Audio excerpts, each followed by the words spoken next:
When investigators are trying to find a missing airplane or solve an aviation mystery, the data that is the Ne Plus Ultra is the black box data. This is there's two kinds of black boxes. There's the cockpit voice recorder, which records the ambient sound in the cockpit, and there's the flight data recorder, which records thousands of parameters having to do with airspeed, location, the various positions of the controls, and so forth. This is the data that allows investigators to really nail down what happened in a crash. In the case of Air France 447, which we've talked about so often, it was the location of the wreck on the seabed and the subsequent removal of the black box and the interpretation of the data that was in that black box that allowed investigators to really nail down what happened. Of course, that's what investigators were hoping to do with MH370. They, of course, so far have not been able to find the wreckage, have not been able to take the black box. We don't have that data. However, the black box data is not the only kind of physically retrieved evidence that can shine a light on what happened to the plane. We also have the debris. And the way that that debris came apart from the aircraft, the way that the aircraft broke, can tell us a lot about how the plane crashed and how it came to its final resting place.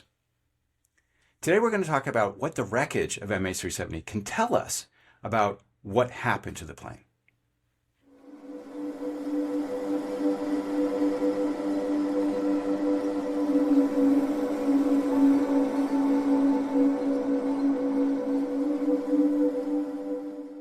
Hi, welcome back to Finding MH370. I'm Jeff Wise, back with you.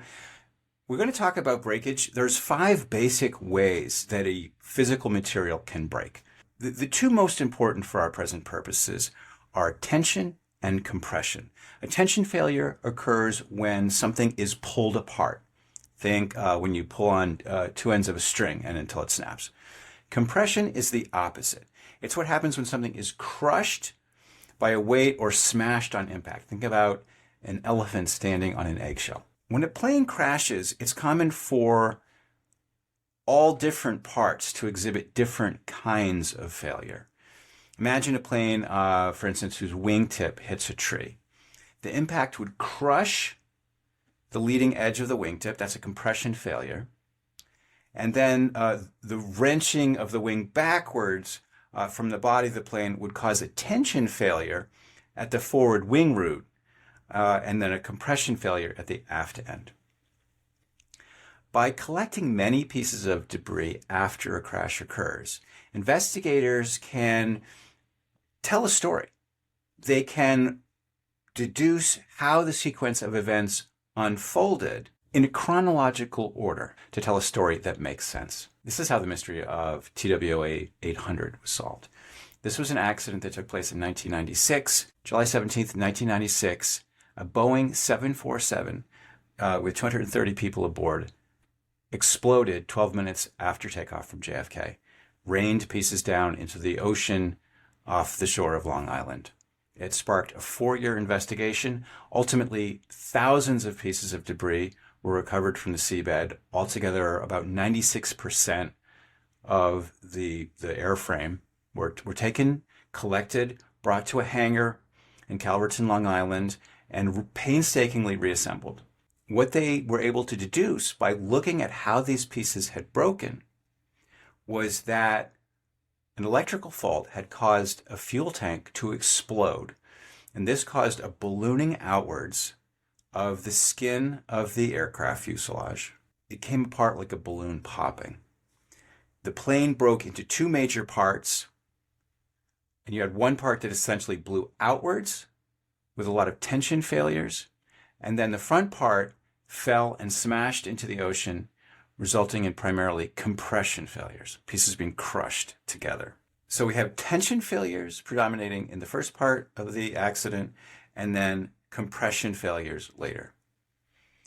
And when the investigators pieced this together, they could really see a story unfolding as each type of failure occurred, causing failures that then caused a cascade of other failures of certain types and locations, and everything fit together. Every Everything told a holistic story that each piece in context made sense with all of the others. And this is something you see again and again in air crashes. All of the evidence tells you a different piece of a coherent story. That notably is something we, as people who've been listening to this podcast know, that's something we tend not to see in MH370. With MH370, each piece of evidence doesn't seem to make sense or doesn't seem to fit into all the other pieces. And that's why it's such a strange and baffling mystery. Let's see if we can apply the lessons of TWA 800 to MH370. Can we apply the same technique of looking at the debris, the breakage patterns, the tension, compression, other kinds of mechanical failure, and see what kind of story that tells us when we look at the individual pieces of debris? Remember, there were several dozen pieces. Some of them definitely came from MH370. Others seemed that they came from A777 and therefore were very likely to come from MH370. And others, we just don't know. They seem like they're part of an aircraft, but not necessarily this plane. But in April of 2017, the Malaysian government released a report. It was titled Debris Examination Report, that described 20 pieces of debris that had been collected in the preceding few years. And for 12 of them, investigators were able to discern the nature of the breakage, the nature of the mechanical failure. What I'm going to do right now is I'm just going to go through some of these pieces and just briefly recap what the Malaysians reported about how these pieces had failed. And then we're going to try to see what sense we can make of that. Item number 6 was a right engine fan cowl. Investigators reported the fracture on the laminate appears to be more likely a tension failure. The honeycomb core was intact and there was no significant crush on the honeycomb core. So a tension failure, a pulling apart. Item 7, a wing-to-body fairing. Quote, the fibers appeared to have been pulled away and there were no visible kink on the fibers. The core was not crushed. It had fractured along the skin fracture line. Again, a pulling apart, a tension fracture.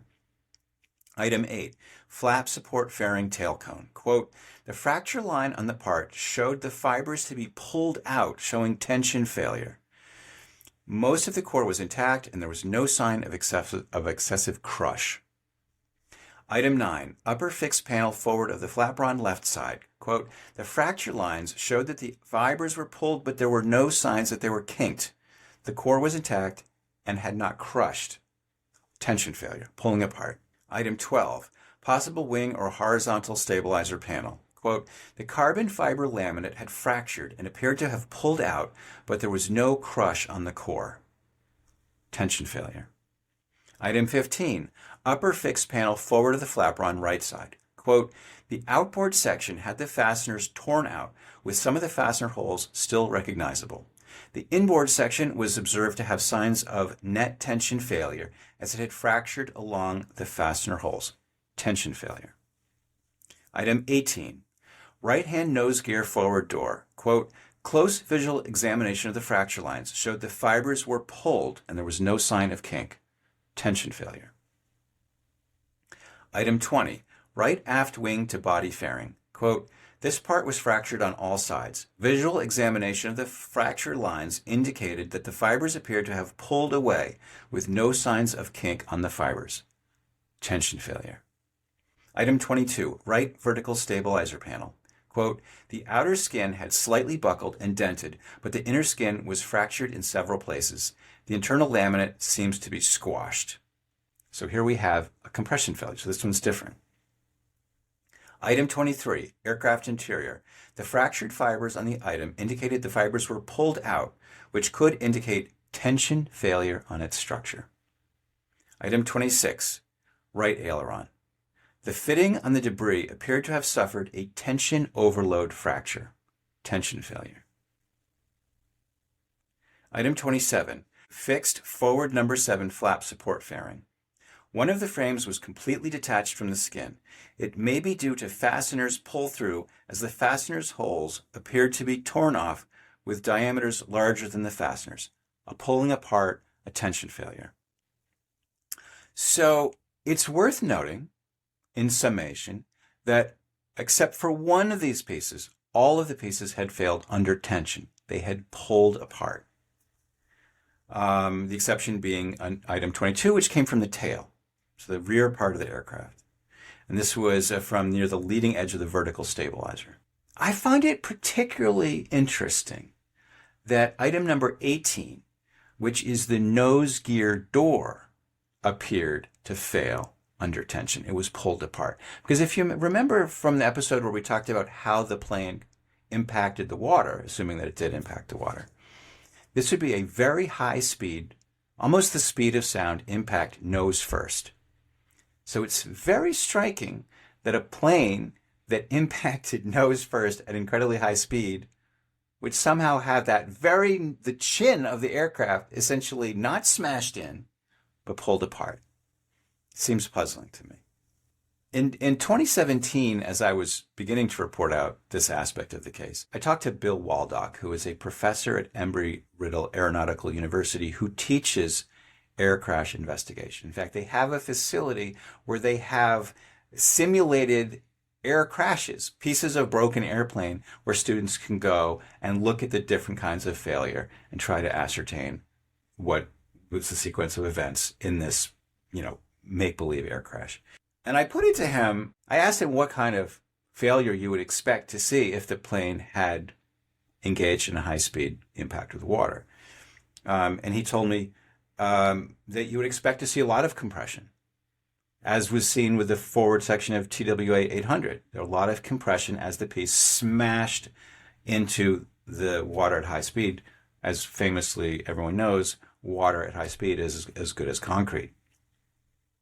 Bill Waldock told me that, particularly up toward the front part, you'd expect to find at least some compression in an impact. Particularly up toward the front part, the frontal areas on the airplane, like the nose, front fuselage, leading edge of the wings. Right. That's where you'd find it most. I also talked to another person who was involved in the accident investigation for MH370. He talked to me on background, so I can't tell you who he worked for or who he was, so I'm going to change his voice. But I asked him about his assessment of the pieces, given that he was inside the investigation. He had the inside dope. And I asked him first of all about the flaperon. This is a piece that there's been widespread speculation that if the plane's final dive had been extremely high speed, as with Silk Air, which was a suicide where the pilot put the nose down and was going close to the speed of sound at impact, and the plane was going so quickly that pieces of the plane ripped off. People speculated something similar might have happened with MH370, perhaps the flaperon, which was the first piece to be recovered from Reunion Island. Perhaps that had been ripped off as a result of aerodynamic forces causing flutter, causing the piece basically to be ripped off. I said to him, does that look like, based on what you've seen of the flaperon, does it look like it was ripped off by flutter? In a classic sense, no.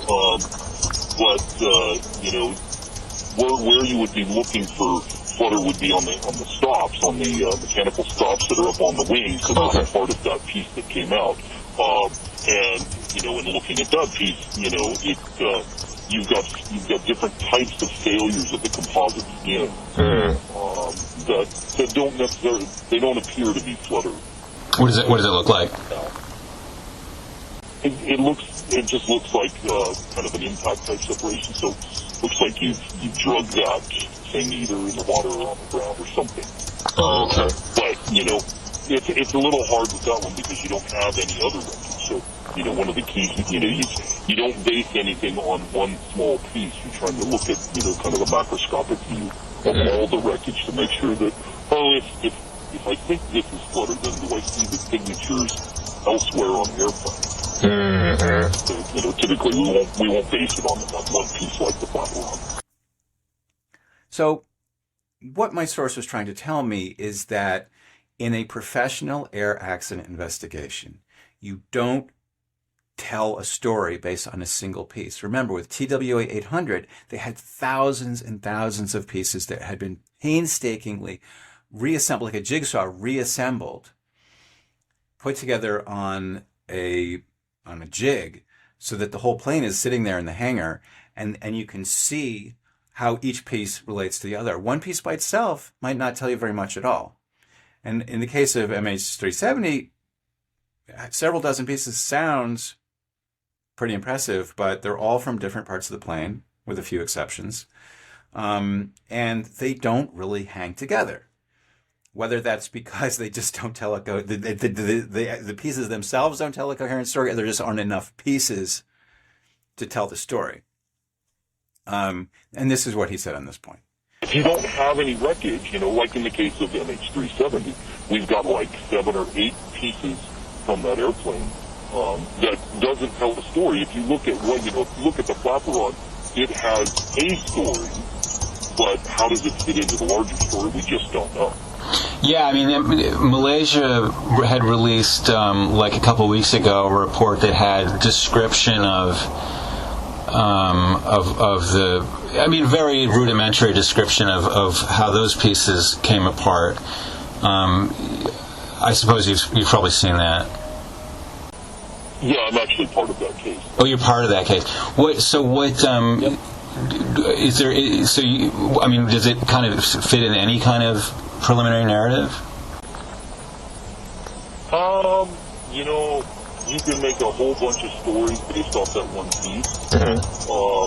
But you can't really conclude anything because you have one little tiny piece of a very large airplane. But what if you take the dozen or so pieces that they described?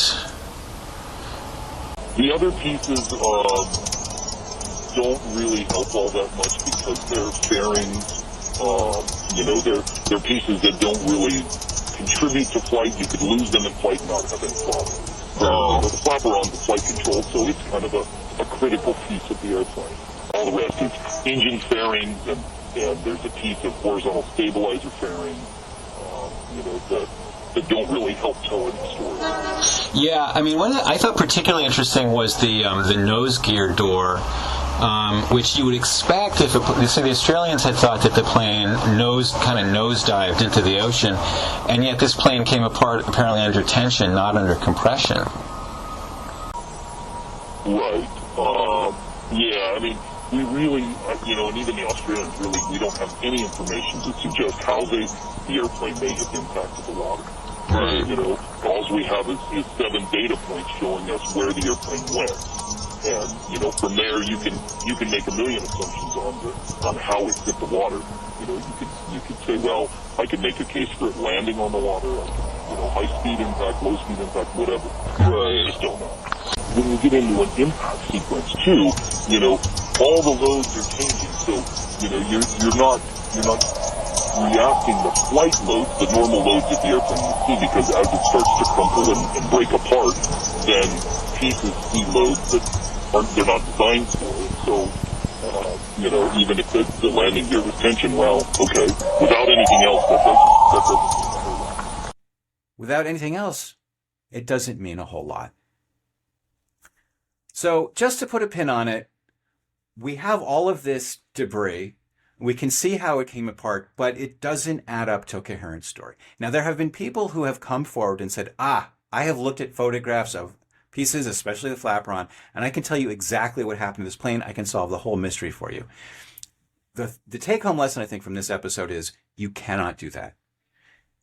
All of the pieces together aren't even enough to tell a coherent story. And the one piece alone by itself, you cannot. We cannot tell from any of these pieces how the airplane hit the water, assuming that it did hit the water.